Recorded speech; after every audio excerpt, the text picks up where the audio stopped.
Hello friends අයිබෝවන් වණක්කම් අස්සලාමු අලයිකුම් මම අදත් ඔබ හමු වෙන්න ආවා ඊටාම ලස්සන මාතෘකාවක් අරගෙන. ඔබ ඔබේ පෞල් ජීවිතය තුළ සතුටෙන් නැද්ද?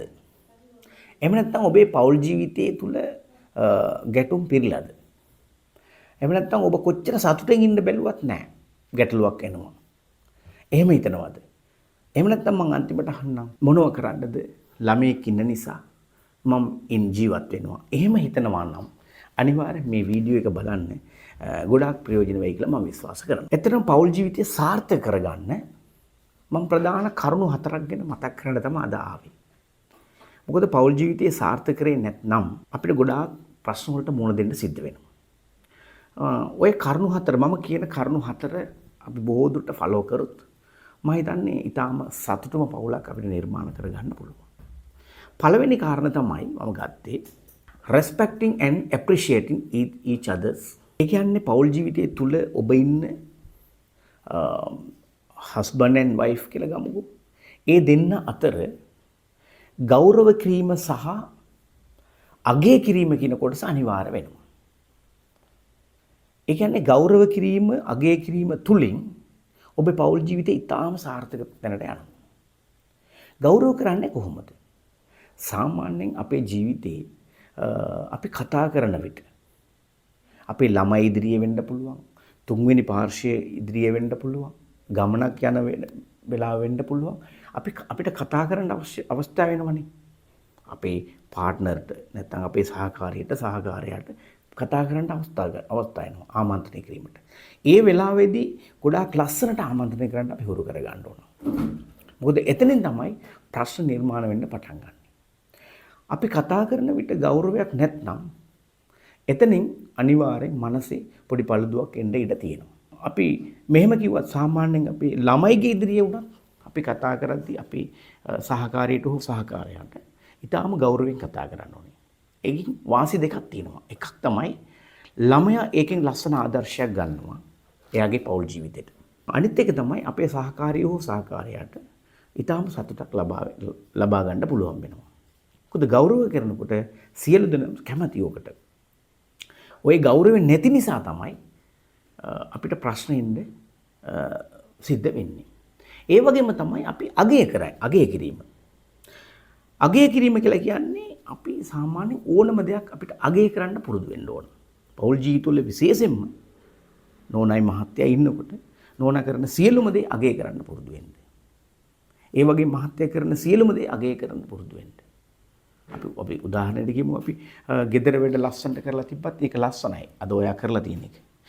එතකොට තමයි මේ සතුටක් එන්නේ. එහෙම නැතුව ඍණාත්මකව අපි කතා කරන්න පටන් ගන්නකොට අනිවාර්යයෙන්ම ප්‍රශ්න ඇති වෙන්න ඉඩ තියෙනවා. ඒ නිසා අගය කිරීම කියලා කියන්නේ අපි එයා දාගෙන ඉන්න ඇඳුම් ඩ්‍රෙස් කෝඩ් එක වෙන්න පුළුවන්. හැමදාම දාන ඩ්‍රෙස් එකක් වෙන්න පුළුවන්. ඒක ලස්සනයි කියලා කියන්නේ. ඒ වගේම තමයි අපිට ආහාර ලබා දෙනකොට ඒකේ සමහරට අඩුපාඩු තියෙන්න පුළුවන්.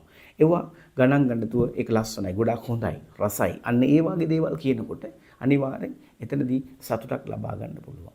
මොකද ඒක රස නැහැ කියලා කිව්වත් අපි නැවතත් ඕකමයි අපිට කණ්ඩත් වෙන්නේ. ඒ නිසා අපි තියෙන දේ ලස්සන කරගන්න, එයාව අගය කරන්න, එයාව ගෞරවය කරන්න. අන්න එතනදී එතන පෞල් බොන්ඩ් එකේ ඒ කියන්නේ ඊටාම ශක්තිමත් වෙනවා අපේ පෞල් ජීවිතේ.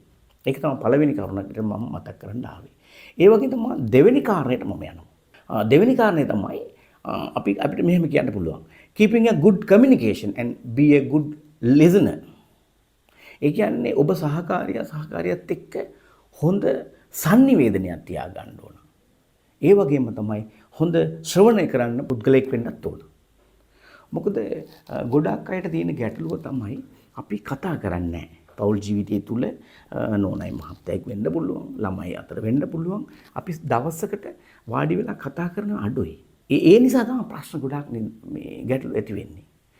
අඩුම තරම් දවසට පැය භාගයක්වත් තමන්ගේ නෝනත් එක්ක මහත්තයත් එක්ක කතා කරන්න හුරු කරන්න වාඩි වෙලා. එතකොට තමයි අන්න එයාලගේ ප්‍රශ්න ටික එන්නේ, එයාලගේ තියෙන ආතතිය අඩු වෙන්න පුළුවන්. ඒ කතා කරන වෙලාවේ අනිවාර්යෙන් හොඳට ඇහුම්කන් දෙන්න ඕන. ඒ කතා කරන වෙලාවේ ඔබ ඇහුම්කන් දෙන ක්‍රම තමයි මොබයිල් ෆෝන් එක යූස් කරගෙන ඇහුම්කන් දෙන්න එපා. මූණ බලාගෙන එහෙමද අන්න ඒ වාගේ එහෙුම්කන් දෙන එක හොඳටම කරන්න ඕන. එතකොට එහෙම දෙන්න අතර කතා කරද්දී අනිවාර්යෙන් ප්‍රශ්න ගොඩාක් අඩු වෙනවා. දැන් අපිට හමු වෙනවා සමාජය තුල හස්බන්ඩ් ඇන්ඩ් වයිෆ් කතා කරන්නේ නැහැ. ඒ නිසාම ප්‍රශ්න දිගින් දිගටම යනවා. ඒ නිසා අනිවාර්යෙන් කමියුනිකේෂන් good කමියුනිකේෂන් එකක් ඒ අතර තියෙන්න ඕනේ. ඒ වගේ තමයි හොඳට ශ්‍රවණය කරන්න පුරුදු වෙන්නත් ඕන.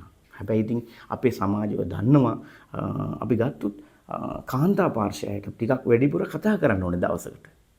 මනෝවිද්‍යාවෙන් කියන්නේ පිරිමි අයට වඩා ගෑනු අය දවසකට කතා කරන්න ඕන වචන ප්‍රමාණය වැඩි. එතකොට ඒක අපි අහන්නත් උරු වෙන්න ඕන.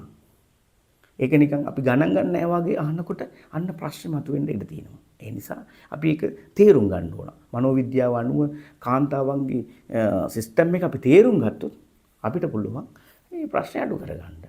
අහන්න කියන දේ ඔක්කොම අහන්න. ඒ වෙලාවේ අහන ඉන්න විදිහටම ඔයාලා රඟපාන්න.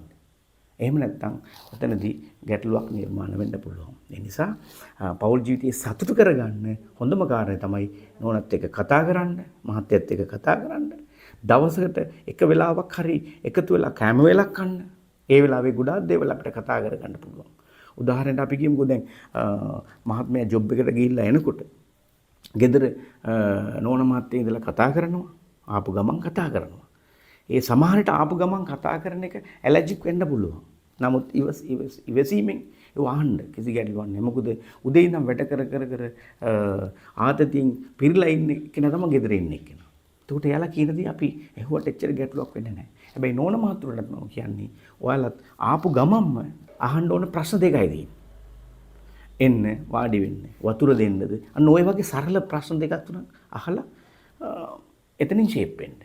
ඊට පස්සේ ටික වෙලාවක් යනකම් එයාව රිලැක්ස් එකේදී යන්න. ඊට පස්සේ ඔයාලා කතා කරන්න පටන් ගත්තොත් මම හිතන්නේ ගොඩාක් දුරට අපේ ප්‍රශ්න ටික අඩු කරගන්න පුළුවන්. මේ සමාජයේ තියෙන ගැටලුත් එක්ක තමයි මම කතා කරන්නේ. මොකද කතා කිරීමෙන් ගැටලු ඇති වෙන ගොඩාක් අපි දකිනවා දැන් සමාජයේ. ඊළඟ කාරණයට අපිට යන්න පුළුවන් කන්ෆ්ලික්ට්. ඒ කියන්නේ ඔබ අතර සිදුවෙන ගැටුම්. ගැටුම් වෙලාවේදී තමයි ගොඩාක් අපි ප්‍රවේශ වෙන්න ඕන. ඒ කියන්නේ නෝනයි මහත්තයයි බැරි වෙලාවත් රණ්ඩු වෙනකොට කවදාවත් එයාලගේ පරණ දේවල් ගැන කතා කරන්න එපා. ඔය අයදත් මෙහෙම කරා, මේදත් මෙහෙම කරා. ඒ පළවෙනි පරණ දේවල් කතා කරන්න එපා. ඒ වගේ තමයි නෝනගේ හෝ මහත්තයාගේ පවුලේ ඉන්න අයට කවදාවත් බනින්න යන්න එපා. නෝනගේ අම්මට හෝ තාත්තට මල්ලිට එයාලත් එහෙමයි මේ එහෙම කතා කරන්න අපි පටන් ගන්න. ඒ චරිත ඝාතන විදි ඒව කතා කරන්න යන්න එපා. ඒවත් ප්‍රශ්න වැඩි කරන්න ඉඩ තියෙනවා. ඒ වගේ තමයි පාර්ට්නර්ගේ අඩුපාඩු කියන්නත් යන්න එපා. පුළුවන් තරම් ප්‍රශ්න එද්දී අපිට පුළුවන් නම් නිහඬව ඉන්න විනාඩි 5කට ඔන්න විනාඩි 6 වෙනි විනාඩි වෙනකොට ওই ප්‍රශ්න විසඳලා ඉවරයි. ඒ වෙලාවෙම උත්තර දෙන්න යන්න එපා. ඒ උත්තර දුන්නොත් අනිවාර්යයෙන්ම ප්‍රශ්න වැඩි වෙන්න ඉඩ තියෙනවා. මොකද එක්කෙනෙක් අනිවාර්යෙන් නිහඬ වුණොත් විතරයි මේ ප්‍රශ්න අපිට ලේසියෙන්ම ලියා ගන්න පුළුවන් වෙන්නේ. සාමාන්‍යයෙන් ප්‍රශ්නයක් આવුත් මෙහෙම කරන්න පුළුවන් නම් නිහඬව ඉන්න. එහෙම නැත්නම් ඔබ දෙන උත්තරේට ඒක නම් ප්‍රායෝගික නෑ. නමුත් මම කියන්නම් ලියන්න පුළුවන් නම් මට මෙන්න මේ ටික ඔයාලට කියා ගන්න ඕනේ කියලා ලියන්න පුළුවන් නම් මනෝවිද්‍යාවෙන් කියන්නේ ලියනකොට හිතලා නේ ලියන්නේ. හිතන්න පටන් ගන්නකොට තරහ අඩු වෙනවා. අන්න ප්‍රශ්න විසඳෙනවා. එතකොට ඔයාලා ගැටුම් නිර්මාණ වෙද්දී කතා කරන ක්‍රමය පොඩ්ඩක් වෙනස් කරගන්න එක තමයි ලොකුම ක්‍රමේ ඔකේ ප්‍රශ්න මිදෙන්න. එතනින් තමයි ගොඩක් වෙන්නේ. අනිත් එක තමයි අන්තිම කාර්යයට මට යන්න පුළුවන් be a good supporter. ඒ කියන්නේ ඔබ සහකාරයට හොඳම උදව්කරුවෙක් වෙන්න. සමහර විට අපි කියනවා සාමාන්‍යයෙන් ලංකාවේ නම් අපි කතා කරනවා මේ දෙන්නම රාජ්‍ය සේවකයෝ නම් අපි ගෙදර උදේ 6 ඉඳන් 8 වෙනකම් 7 වෙනකම් අපිට අපායක් දකින්න පුළුවන් කියලා කියන්නේ. මොකද දෙන්නම වැඩට යනවා බබාලා ලෑස්ති කරගන්නවා. එතකොට මාර බිසි. අපාය වගේ දින්නේ. ඒ උන්ට අපාය නෙමෙයි ඔක ස්වර්ගය කරගන්න පුළුවන්. අපි එතනින් තමයි ගොඩාක් ප්‍රශ්න මතුවෙන්න පටන් ගන්න. මොකද ඔය තියෙන රාජකාරී ඔක්කොම වැඩ ඔක්කොම එක්කෙනෙක් කරනකොට තමයි අවුල් වෙන්නේ. එතකොට අපි කරන්න ඕන good support එකක් කරන්න ඕන අපි. පාර්ට්නර්ද මම මේ වැඩ ටික කරන්නම් මම මේ වැඩ ටික කරන්නම්. අනිවාර්යයෙන්ම පිරිමි කෙනා බොහෝ දුරට මම හිතන්නේ අර අත්‍යවශ්‍ය වැඩ ටිකට උදව් කරනවා නම් ඒ ගෙදර ඉන්න අය අනිවාර්යයෙන්ම සතුටු වෙනවා. මොකද අපි එකම පවුලක් කියලා කියද්දී එතන මාන්නය කියන එක අපිට අදාළ නැහැ. වැඩියෙන් හම්බ කරන එක නා මෙයා අඩුවෙන් හම්බ කරන එක නා මෙයා අන්න ඔය වාගේ තත්වයක් අපේ මනස තුල දාගත්තොත් අපේ පෞල් ජීවිතය අසාර්ථක වෙනවා. ඒ නිසා අපි පෞල් ජීවිතයට එකතු වෙන පස්සේ අපි සියලුම දෙනා එකයි. අන්න ඒ විදිහට අපිට හිතන්න පුළුවන් නම් ඉවසන්න පුළුවන් නම් අපේ පෞල් ජීවිතය ඊටාම සාර්ථක වෙයි කියලා මම විශ්වාස කරනවා. එහෙනම් මම ඔය කරුණු 4ක් ගැන මතක් කරා. හරි ගෞරව කරන්න, ඒ වගේ ප්‍රශංසා කරන්න, ඒ වගේ හොඳ sannivedanayak ඇති කරගන්න, හොඳට ශ්‍රවණය කරගන්න, ඒ වගේ උදව් කරන්න. අන්න ඒ වගේ කරුණු ටික ඔබ ෆලෝ කරනවා නම් අනිවාර්යයෙන්ම ඔබට සාර්ථක පෞල් ජීවිතයක් ගත කරගන්න පුළුවන් වේවි කියලා මම විශ්වාස කරනවා. එහෙමනම් ඔබේ සාර්ථකම පෞල් ජීවිතයට අපේ ප්‍රාර්ථනාවත් එක්ක මම අන්තිමට මතක් කරන්නම්. ඔබ තාම අපේ channel එක subscribe කරලා නැත්නම් subscribe කරගන්න, bell button එකත් ක්ලික් කරගන්න. එතකොට අපේ අලුත් වීඩියෝ ඔබට නරඹ ගන්න පුළුවන්. එහෙමනම් මම මෙතනින් නිහඬ වෙනවා. ආයිබෝවන්, වණක්කම්, අස්සලාමු අලයිකුම්. Goodbye.